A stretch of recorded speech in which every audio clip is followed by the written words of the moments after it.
You know, I've been talking about earned media value for quite some time on this podcast. My friends at Eisenberg have just raised the bar on earned media benchmarks with their social index. Social Index now gives you globally earned media values across a growing list of 6 geographies for all your KPIs across the top 7 social platforms: Facebook, Instagram, LinkedIn, Snapchat, TikTok, Twitter, and YouTube.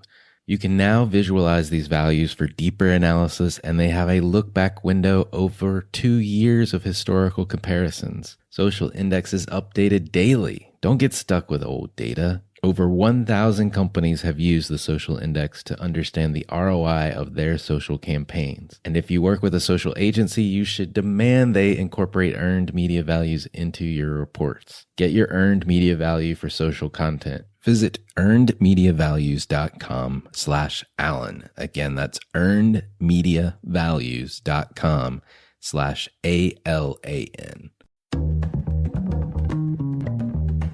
For all of us, it's about predicting where the consumer is going and getting half of it right. One of the things we want to do is create ads that don't suck. Embracing change creates great possibility. I'm Alan Hart, and this is Marketing Today. Today on the show, I've got Linda Lee. She's the Chief Marketing Officer for Meals and Beverages at Campbell Soup Company. And on the show today, we talk about her journey from engineer to product, R&D to insights to marketing, and why those combinations make a lot of sense and how she built her what we call lattice career. We also talk about how she's helping to revitalize Campbell Soup, the brands and the portfolios, everything from Pace to Prego to Swanson to Chunky to the classic red and white soup and much more. This is going to be a masterclass on how you go deep on insights and understanding to create better products and better go-to-market strategies for your brands. So I hope you enjoy this conversation with Linda Lee. Linda, welcome to the show. Thank you. I'm excited to get to talk to you about Campbell's. It's a company I've actually supported in the past. So it'll be a fun conversation. But before we get to business, I have to know, what's a fun superpower that you have? So I'm going to go way back in history and share a story from when I first started working. I found myself traveling a lot with coworkers and really getting to know each other well. And I also have a love of cars. And what I quickly became kind of my superpower was the ability to guess the make and model of their car based on their personality. And at the time, I was actually in R&D as a product developer, but looking back, I think it was a calling to be in marketing, because clearly the automakers' millions and billions of marketing dollars worked on me. That's amazing. That's amazing. I will not ask you for a personality assessment of myself because my car is ultra boring in my opinion. But anyway, dad vibes going strong on my side. Let's talk about, so from early days of guessing cars and working in R&D, tell me about a little bit more about your path and how you ended up as Chief Marketing Officer for Meals and Beverages at Campbell Soup. So the short answer is it was a completely unplanned and unexpected one. I started my career over 25 years ago as an engineer in product development at Procter & Gamble. And throughout the next 25 years, I've just had various doors open up unexpectedly that required a leap of faith, really on my part, as well as the company's part. And I've walked through those that have opened up even more doors. And so it's kind of led me through consumer insights at General Mills and Cadbury, global innovation and marketing at over a course of 11 years and 3 different names: Cadbury, Kraft, and Mondelez. And then I decided to take a hard left turn and joined Ipsos, which is a global market research firm, before getting a call to be CMO at Stonyfield. And then the next gig after that was actually in venture startup as a CMO as well, before getting this unexpected call to return to big CPG with this role. That's amazing. Well, and you do have quite an interesting background. I think, talked to a handful of people that are engineers by training or by trade originally. But you came from engineering, had spent a good bit amount of time in product or R&D and then insights before marketing.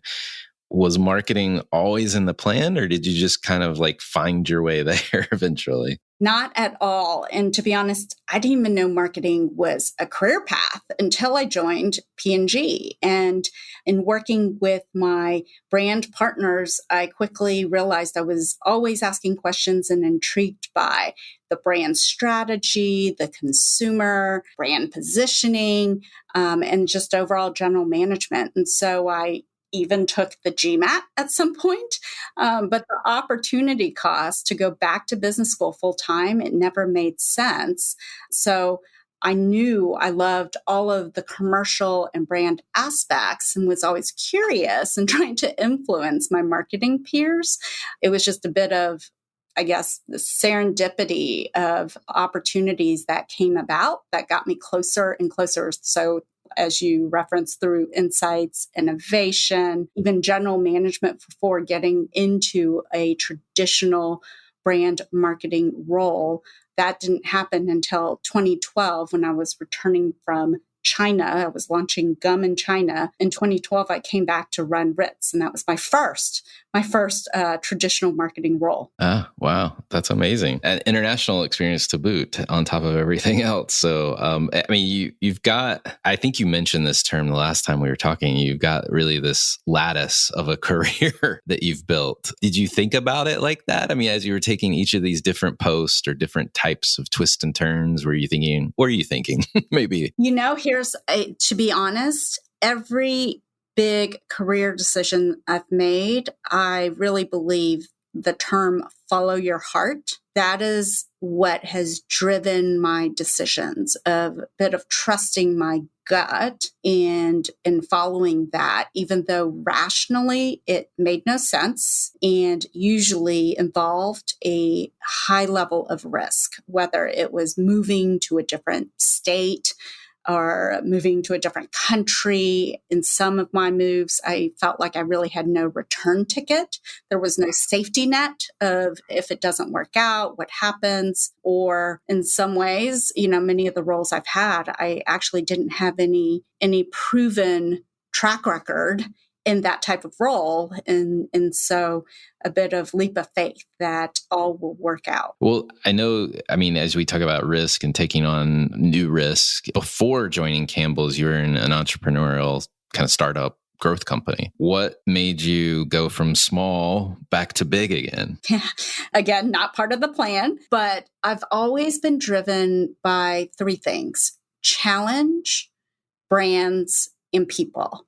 And at the time, I was having my best work-life balance, living in Manhattan, CMO at this venture startup with a few people, because it's a venture startup that I really, really enjoyed being with and working with. But then I got this unexpected call for the Campbell role. And what I loved was the challenge.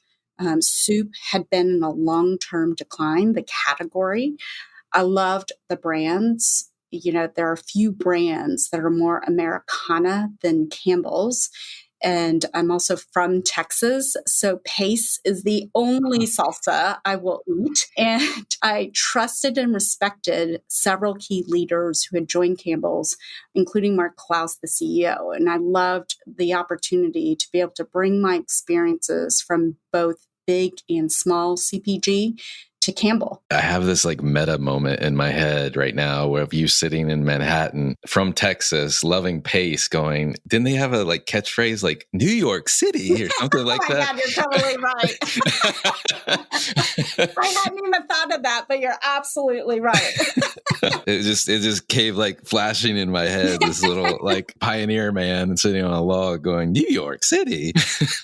So that's funny. That's funny. Well, I mean, I'm glad you found your way to Campbell's. I mean, it is, to your point, like there is, I mean, for the love of God, like you guys have modern art with Campbell's in the art itself, right? Like modern American art, I should say. And so you're right. Like it is definitely a storied American brand. And you've got a portfolio of cool brands like Pace, V8 as well, and others. Yeah, Prego, the #1 Italian sauce, Pacific Foods are natural and organic. There's a great portfolio. Yeah. Well, I mean, and so it is storied brand, and a portfolio of storied brands. So like, how are you renovating or modernizing Campbell's in particular is, I think, a 153-year-old brand. So how are you thinking about that? Well, this is a passion of mine. I often say if I had a choice of modernizing, making relevant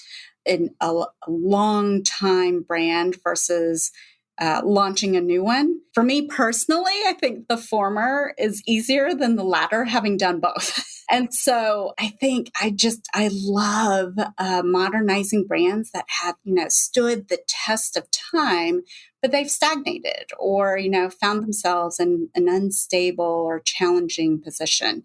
And for me, it starts with getting to the truth of a brand. I really see myself as a custodian. It really is my honor to be able to put that brand on a just a better track. And I see myself as an architect who's restoring something timeless, but modernizing it for today's lifestyle. In addition to cars, I also really love houses. And I really think that that's my role when I come into assignments like this. And what it looks like is really listening, observing, spending time with consumers, employees, customers, agency partners. We're all consumers ourselves. So it starts with understanding the humans who are interacting, buying, eating with our brands and our products. And for a large brand with high awareness like Campbell's Condensed Soup, we've been modernizing it over the last 3 years by touching nearly every consumer touchpoint.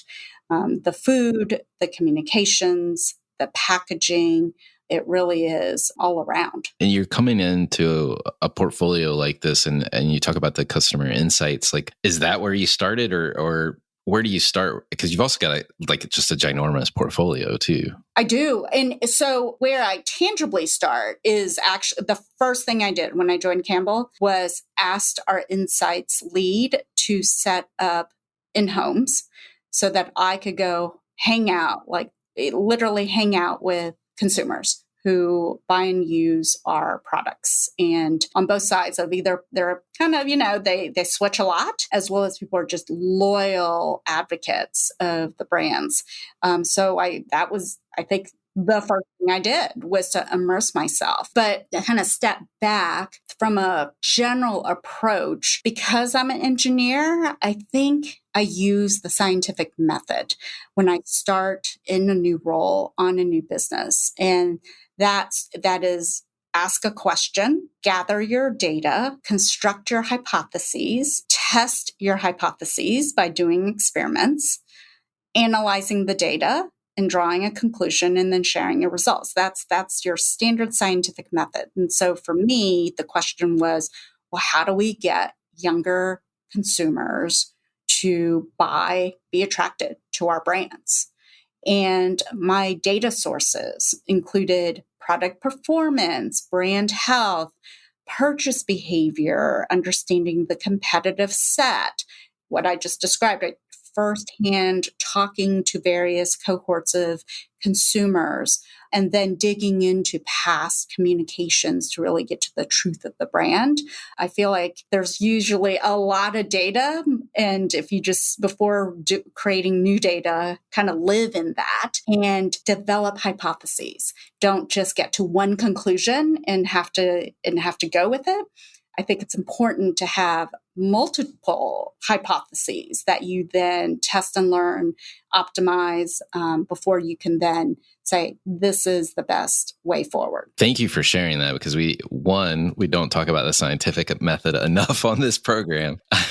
And two, it's great to hear all the various data sources that you have, and yet still a desire to not just look at the data, but to actually go visit with consumers and experience in their own setting, so to speak. One of which we haven't talked a ton about either is that in-home component. I'm just curious, like how... I think this is honestly the single most important thing as a marketer. Well, and so what are you looking for as you're going out into those homes and you're looking at loyalists as well as people that switch products? Just curious to get in your thoughts. Like, what are you looking for when you're... I think it's developing empathy and it's taking in the observational, and I talk directly with consumers, right? My curiosity is at a high point of just really understanding, but watching what they're doing and then later asking, why did you do this? Why didn't you?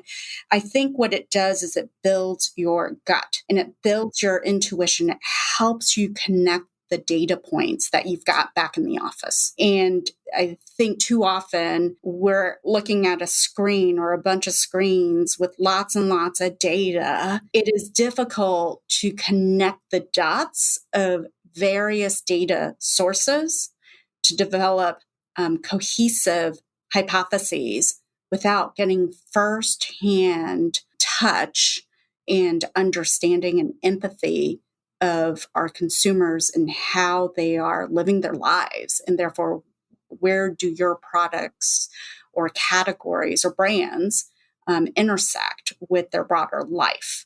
So I genuinely believe that that's the single most important thing. And what probably the pandemic has done is, instead of having to get on a plane to go to someone's home, it's so accessible now because for at least some of our consumers, the ability to connect via Zoom or, just virtually, it's available, which I think it's more opportunities, more options, getting close to consumers. Well, and you can reach more of them across different geography regions a lot easier it's just too. Efficient. It's highly efficient in finding them, right? That's usually one of the challenges sometimes is, how do you find the right type of consumer you're looking to learn from? But when you've got the entire US versus one town, city, it gives you more of that opportunity. At least the ones who, it's easier to connect via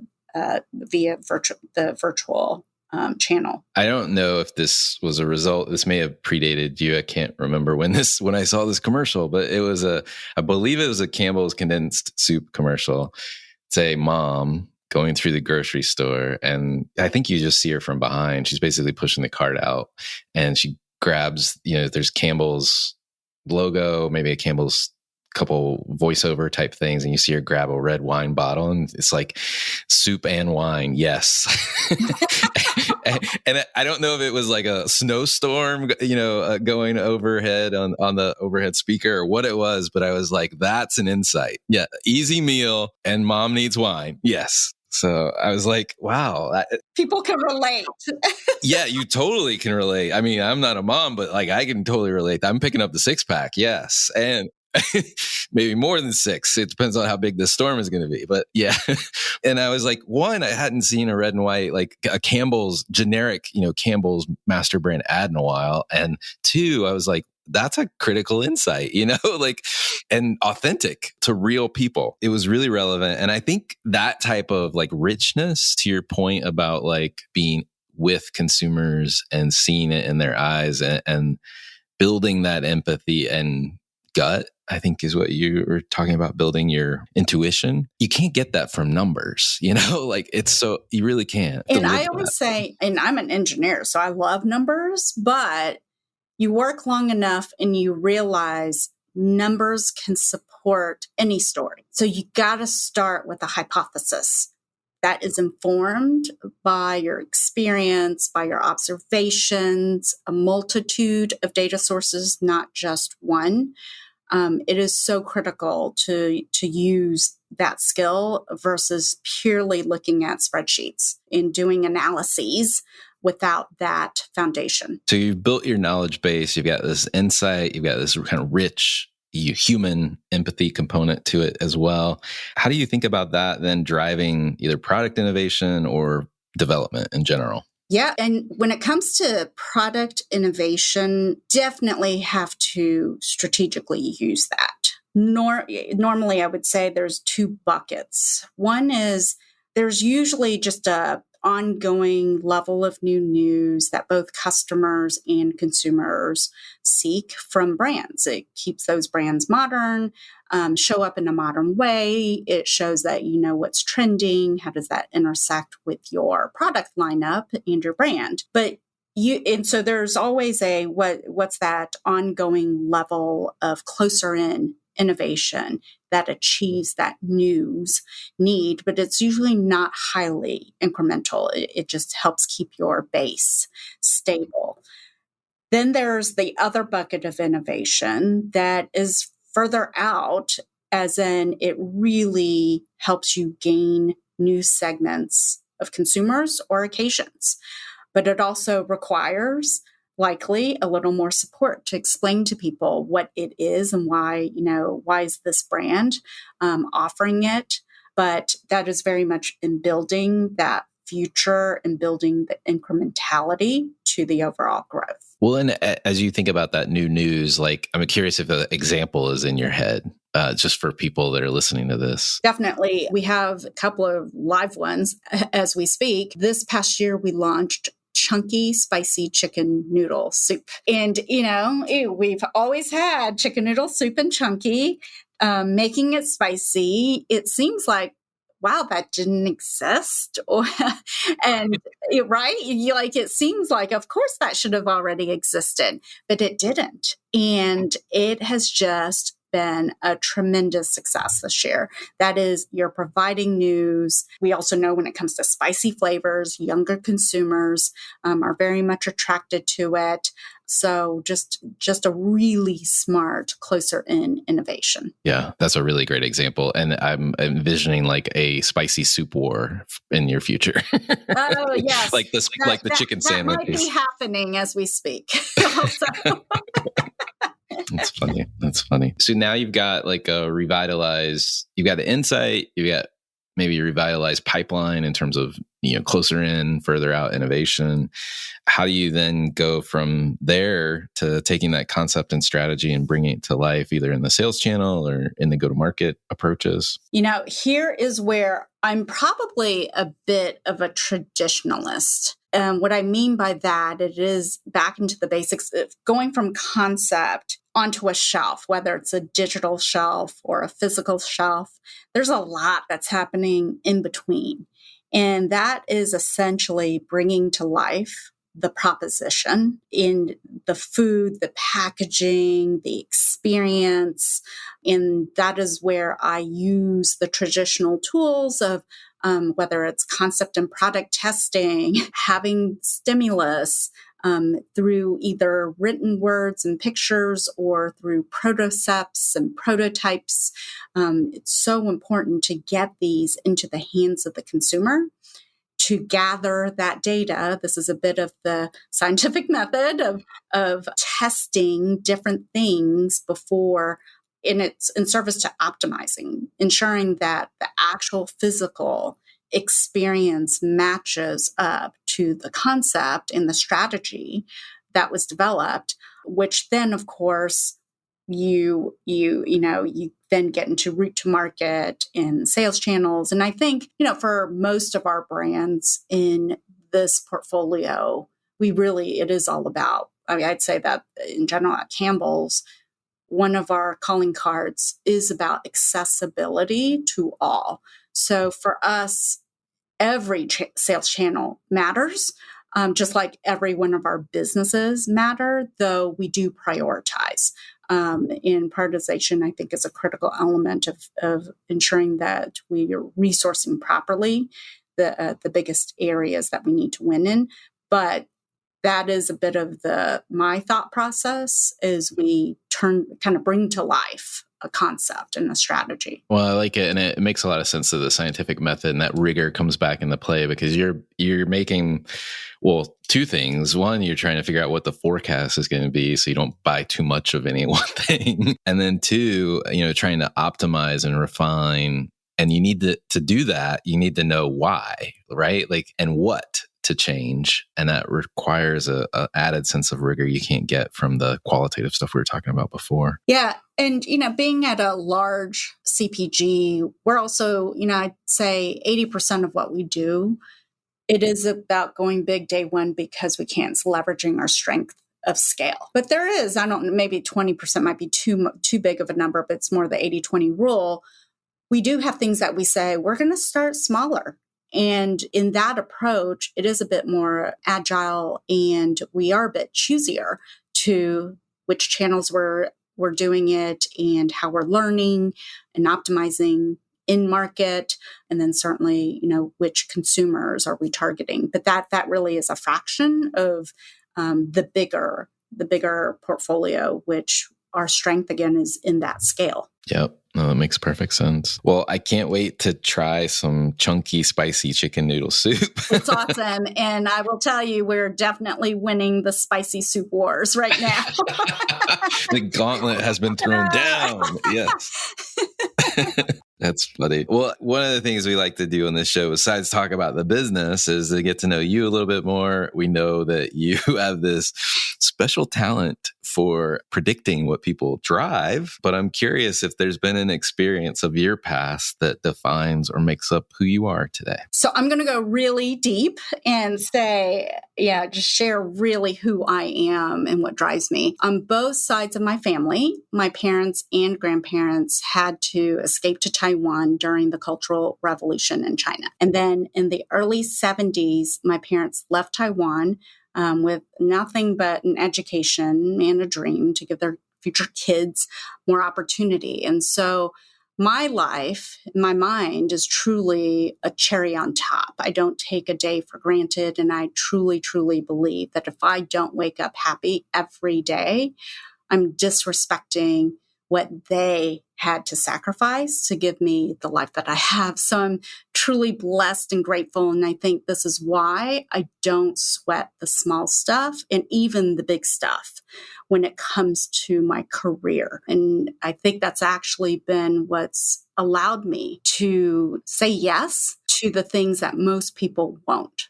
Is because I don't worry about it. I think I'm just super lucky to even have that opportunity. Right. I mean, it is quite a unique perspective to think of everything literally as upside. Yeah, it's all upside. Yeah, definitely. Well, thanks for sharing. I mean, what an amazing struggle that both sides of your family went through to bring you where you are and to give you a stable place to jump off from. Yeah, and I imagine many families, regardless of where in the world, if you're really close to the immigrant roots of your family story, I imagine there are many who can relate to that. You made me think of a Hamilton saying. I think it's like the immigrants get the job done. I don't know if you've seen Hamilton. Yes, the play, love it. It's amazing. But a great immigrant story too of founding fathers. But what advice would you give your younger self if you're starting this journey all over again? In a pithy statement, I would say saying yes opens new doors. I love it. Is there a topic you think marketers need to be learning more about these days, or maybe something you're trying to learn more about yourself? You predicted my answer, which is I'm trying to learn about this myself. And that is all about data. When I think about 25 years ago, the number of data sources was a handful. It was finite. And it was also quite slow. Where we are today with pretty much everything digitized, it has resulted in a proliferation of data. And in some ways, I think it could all either be paralyzing or completely, there's inefficiency or missed opportunities for even tighter insight to what's driving a business or where there's opportunity. And so it's how do you cut through that clutter? How do you structure the data and create the right plumbing as well as processes to connect the data to the so what and ability to action? There's no question during the pandemic with the rise of e-com and just coincidentally with the rise of retail media, all of that has indicated, where the future's going, and everyone has to be well-versed in data analytics and predictive models. I'm not sure that's something in the past that a marketer would have needed to be well-versed in. I mean, I agree with you on the predictive analytics, and the environment of data it's just exploding. And I think for a manufacturer like Campbell Soup Company, it's a very interesting time. Like the fact that I think we used to be so dependent on other data sources of data outside of a manufacturer's walls. So, your channels data, the syndicated data that you get from POS systems, customer research data. And I think there's now an opportunity to build responsibly a first party data approach that provides a lot more leverage long term if you can figure out how to use it. I think that's the hardest part, is to figure out, one, how to use it and how to make the best use of it in a responsible way. But as you talk about, all these new ways to action that data, whether it's retail, media networks, or e-commerce capabilities, either your own or working with e-commerce partners and channels. It's a really interesting time right now. Oh, completely. And honestly, I don't think anyone can fully predict where the future is going, given privacy. There really are a lot of factors that are real. And I think each company or business has to also say, well, what is pragmatic and works within my business model? If developing your own first party database, that's not an easy or fast endeavor. And so you got to right size. Does that fit your business model?